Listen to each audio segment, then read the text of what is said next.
And we're coming live for the Built Ford Tough Studio. Boomer Esiason and Gregg Giannotti. It's Boomer and Gio on the Fan. Simulcast across the country on CBS Sports Network and wherever you are in the free Odyssey app. Good Tuesday morning. Crazy wild end to that Knicks game last night. Thank goodness they ended up winning the game because that would have been a disaster loss against the terrible Detroit Pistons. But they pulled it out with the help of some terrible NBA officiating, which killed the Knicks a few weeks ago. Well, they got one in return last night. We've got a Norovirus update with the staff here, which I am actually proud of because I think all of us called this from a mile away, but we do have a Norovirus update. The Islanders won a pretty big game last night, got some NFL things swirling, and the Mets continue to not want to add to their starting rotation. That is the worst on paper that they've ever had in the history of the organization. Good morning, Boomer. How are you? Okay. We're going to start out with the pessimistic Met take. I will say, like, the Knicks are hanging on by their thread right now. And when you look at, they put really good basketball players out there. They are a small unit. Yeah. They are small, man, except for Hartenstein. But I will say that you're just hanging on right now. You're hanging on, and you're trying to beat the teams you're supposed to beat. And I don't care if the officials help you, don't help you. Right now, they're in the midst of it, and they got to get their guys. They got to get two of their guys back. And when Anunoby and hopefully Julius Randle does come back, then you'll have a semblance of a real team and two waves of guys that can win games for you. And again, like you and I were talking yesterday, I don't know the update on Julius Randle. I don't know what to expect from him. I know what he said. I know how he said it. I listened back again yesterday after our show to his comments, and I'm just trying to think, is he going to be back? Is he going to be back? My sense is that he will be back. But at what level, I don't know. And much like the Rangers the other night in Columbus, if the Knicks would have lost last night, that would have been a heartbreaker. That would have just been awful because this group has just got to hang on now, and hopefully they can 500 over the next 3 to 4 weeks. Yeah, I mean, you'd almost sign for that right now because everything is so jumbled up. You don't expect everybody to be winning around them, but I mean, they're better than that. They're better than a 500 team, even without Anunoby and Julius Randle. It was a little bit scary last night that they had to get bailed out by the officials. And if you're a Knicks fan, you understand that that was a foul. I mean, it was a foul on Dante DiVincenzo. He basically, went low on the Pistons player, like almost lifted him up in the air. And the Knicks got lucky. But that foul call on Jalen Brunson the other night, that screwed them. This is what happens. And I know that Monty Williams is going off on the officials after the game. And he wants to get some respect for a team that is so bad that he doesn't feel like gets any respect. But I don't feel like the officials are giving preferential treatment to the Knicks or the Lakers or whomever. Sometimes star players get more preferential treatment. We know that in basketball.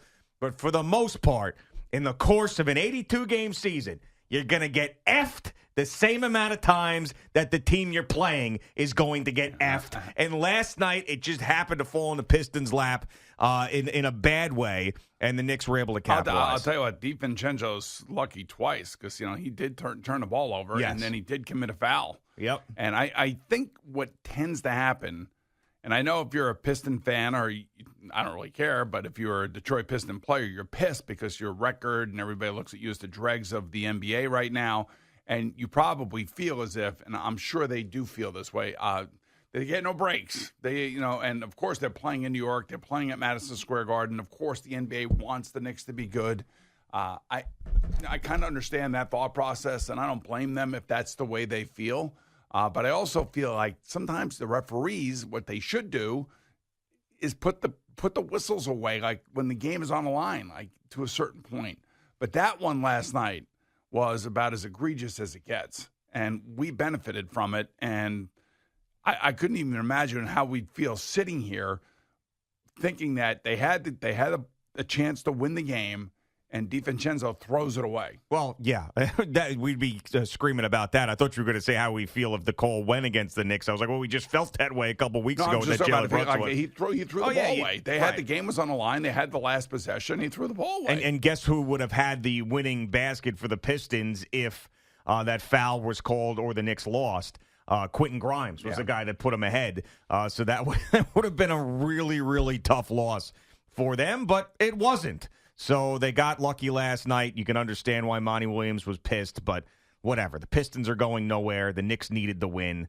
Monty Williams can scream all he wants. You got 8 wins on the season. Like, just stop. And they probably feel like they get screwed up every game. Probably that's it's part of the losing. Unfortunately, and we've been there. We've been there as Knicks fans. We've seen this, and most teams in the league have probably seen this at some point in time. And there have been quite a bit of complaints about the officiating late in games. Oh, it's everywhere in sports now. I mean, and honestly, there is no fix. That was right in front of the referee. I know. Too. I mean, it should have been called. You don't know why it wasn't called, but this is going to be one of another million of these every single sport. Just wait till we get into baseball. How is that not a strike? How did you not see this? Why did you have to use a challenge on that when it was so obvious? It's just over and over and over again. Defensive holding? Is it really defensive holding? I mean, in the NFL, it's just over and over and over, and there's no fix to it. Like that conversation, and I understand the frustration from the players and the coaches because it's their livelihood, and they want to get into the playoffs, and the guys that care. So I don't really blame the coaches and players for complaining. But with the fan base stuff and the social media stuff, people complaining about the officiating, it's not going to get any better. It just isn't. It's part of the deal. It just is. Like, you're going to – and for the most part, there isn't a team that's getting screwed more than other teams. It all evens out in the end. You just got to realize it's never going to be perfect. It's never going to be perfect.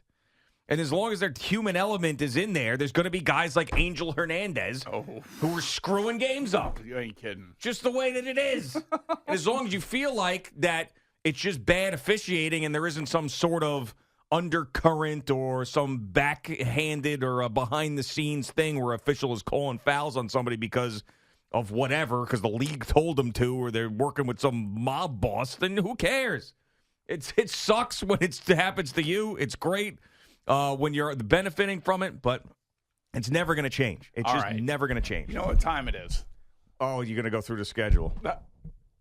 Well, why do you say it that way? Well, because I don't know. Because you put like, this is what I feel like happens. Like, you put like a win-loss thing of the next 10 or 15. No, I'm not trying. I'm just trying to give you a perspective, and Knicks fans out there, a perspective of what maybe they can expect. And what a realistic expectation should be. Okay. And I'm usually a 10-game guy in baseball. 10 games. Next 10. No, I don't like to do 10 in the NBA. I like to do like 6. Oh, 6. Yes, there's not as many games in the NBA as there is in Major League Baseball. Right. You know that, right? Well, there should be. There's twice the amount of games in baseball than there are in basketball. That would be great if the baseball was an 82-game season. Yeah, I awesome. agree. I agree 100%. Awesome. Yes. But then again, the guys wouldn't be getting their $500 million. Hey, all right, so are you ready for this? Yeah. All right, so they got New Orleans coming to town and Golden State coming to town. What does that mean? Like you said, Well, what is it? I don't know how to read that. Well, I mean, the Pelicans, if Zion plays well, the Pelicans are a threat. But that Warriors game is going to be intense. That's going to be awesome. Draymond Green just talked about how they could beat anybody. They're still a championship caliber team. Steph Curry coming into the Garden. That's my That's going to be fun. Okay. And then it goes at Cleveland, Atlanta, Orlando at home, and then Philadelphia back-to-back at home. Yeah, I mean, this is that's a crazy schedule. Philadelphia back-to-back. What is that? Yeah. A little home and home. The Rangers are playing the Columbus Blue Jays. Back at home. Well, it's not even a home and home. It's a back-to-back. It's a Sunday, Tuesday, home. Home. So what are you thinking now? I'm thinking that 3-3 would be fine with that. I would sign for 3-3 right now.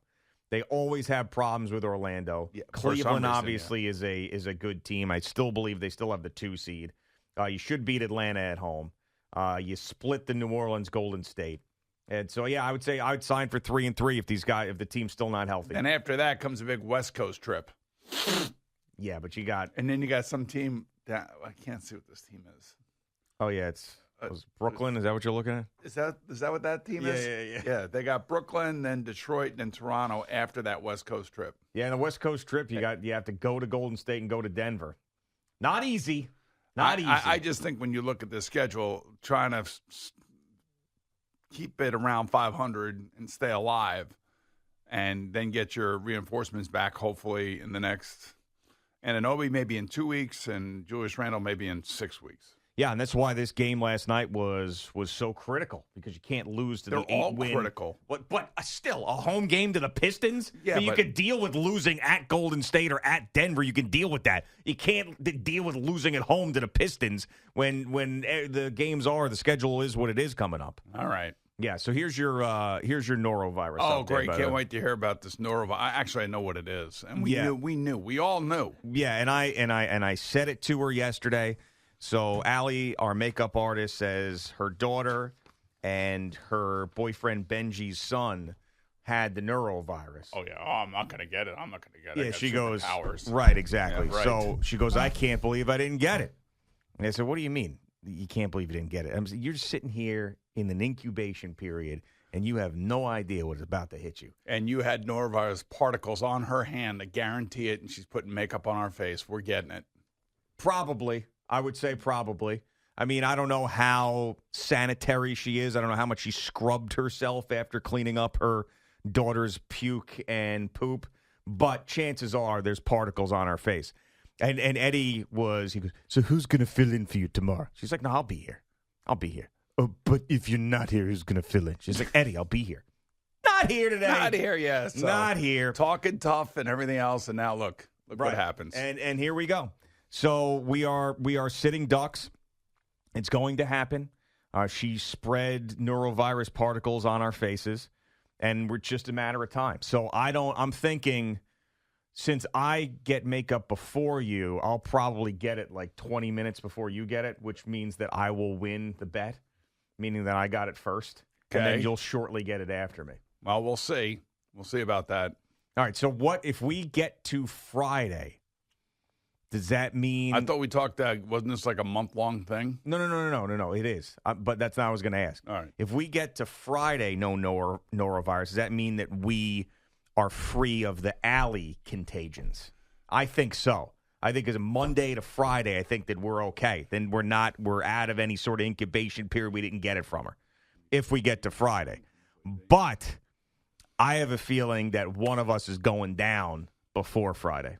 That's going to be so? my guess, that we're going down. I think right now, We're in the incubator. As we sit right here, We're in the incubator. we're in the incubation period, which is also known as the danger zone.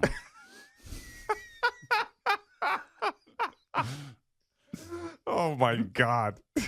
Yep.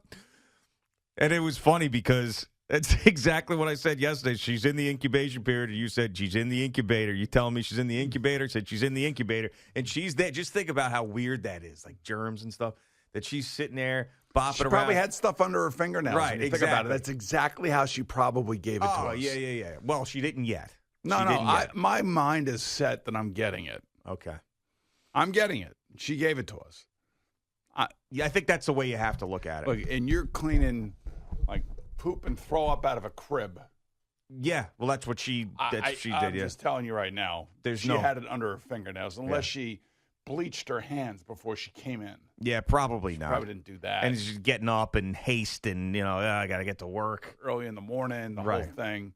Oh my God! Yeah. Yep. I knew it. She was talking so tough yesterday. Yeah, she really was very cocky. Very cocky. Well, I Very. learned last year I was very cocky because I was next to you at the Super Bowl, didn't have it.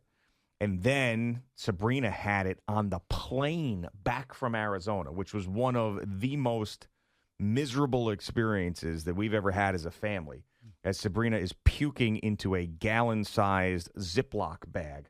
And we had a million of those. Ziploc bag. Well, that so was- you could see it. No. But here's the thing. Oh. That was genius. The I fact thought they have puke bags on a plane. she threw up 15 times. Oh. Like so we saw how much she was throwing up. So we were like, we got to get a bunch of different bags. And then, you can close those. So it was genius. So then we had a bigger bag, threw them all in there. It actually worked out. Yeah, I'm sure great. the flight attendants love throwing those away. Well, actually, we threw it out ourselves. Would you throw it out the window? No. We kept it there, Oh, and then you we kept took it it? out. Hold on, in front of us, and then in a bigger bag, and then we left the plane and threw it out in the terminal. Oh God! What are you supposed to do? I don't know. I thought that was the best way to do it. And she got sick on the plane. What am I going to do? It happens. Now, were the people around you all like, oh, my God, what's going on? Yeah, of course they were. I would have been too. But what do you do, right? what do you do? What do you do? And it was just, anyway. Did anybody know who you were? No.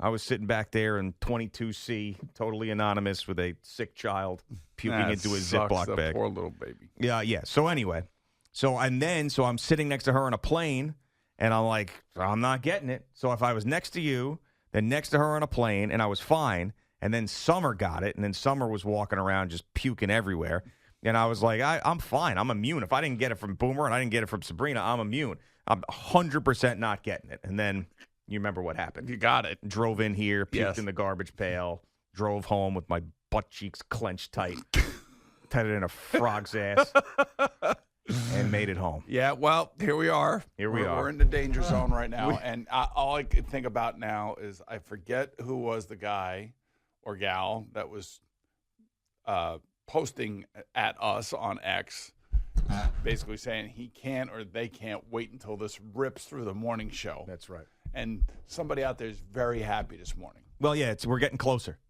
We are getting closer. I'm thinking, so Monday, she's putting the poop particles on her face. Yeah. I'm thinking definitely, I'm going to say tomorrow afternoon. Tomorrow afternoon. And I think the incubation period is pretty quick. I think it's like 24, 48 hours. Well, we actually won Thursday morning, about 8 o'clock. Hey, if we go down, you want to go down swinging? Yeah, with the Casamigos. I got the Casamigos right here. We could do it. Why? What's going on Thursday? Thursday at 8. It was during the show. Oh, during the show. Okay. Yeah. You know what we don't need is for it to happen to us tomorrow because our dogs are coming in. And that would be an absolute nightmare. Oh, tomorrow's dog day. Tomorrow is dog day. Oh, nice. Let's see. So all 3 of your dogs are coming in? I don't know if Cooper's invited. Why isn't Cooper invited? Well, because he's not getting any coin? Correct. Basically, Okay. yeah. I mean, I forgot to ask that yesterday. You want me to ask again? Did you ask? I Anybody felt ask? like I broached that subject, and it was Shot down. the less amount of dogs running around, the better, because I guess people have to be assigned per dog since we're on the air. Okay. All right. Cooper think he doesn't might need be a able- he doesn't need a handler. Talk him into it. Are we? Do we have to take the freight elevator? By the way, tomorrow. I'm not. You're not taking the freight elevator. Okay. Maybe got- on the way if you come down. walking through and somebody says, well, when you leave. I mean, I think that would be the thing to do. But I would just say, if anybody asks you, you just say service dog. Leave me alone, Exactly. service dog. Service dog. I will sue you. Leave Right. me alone. Leave me alone, service dog. Wow. That incubation period is 12 to 48 hours. 12-hour incubation period with the norovirus. Well, we're 24 hours from her putting those particles on our face. That is true. Now, the question is, do we sniff any of it? I don't remember sniffing anything yesterday. Do you? No. Nope. So we have basically 24 more hours until we're good, right? Essentially. I don't know. I'm not an infectious disease doc, so I have no idea. This is a CD. I'm reading from the CDC. Oh, great. Okay. Oh, we believe them now? Yeah, all now of we a believe sudden? them all of a sudden. Yeah. Well, I mean, it says 12 to 48 hours. Who else am I supposed to believe? I don't know. This is what it says here. All right, it is Boomer and Gio on the Fan and CBS Sports Network. Get Jerry in here in just a couple of minutes. What does Joe Rogan say about the norovirus? Or Kennedy? That Mercedes. It doesn't exist. What does Biden say about it? Turn to furnace here.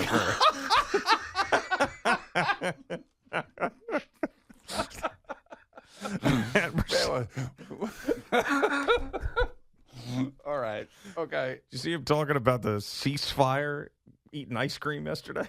It was unbelievable.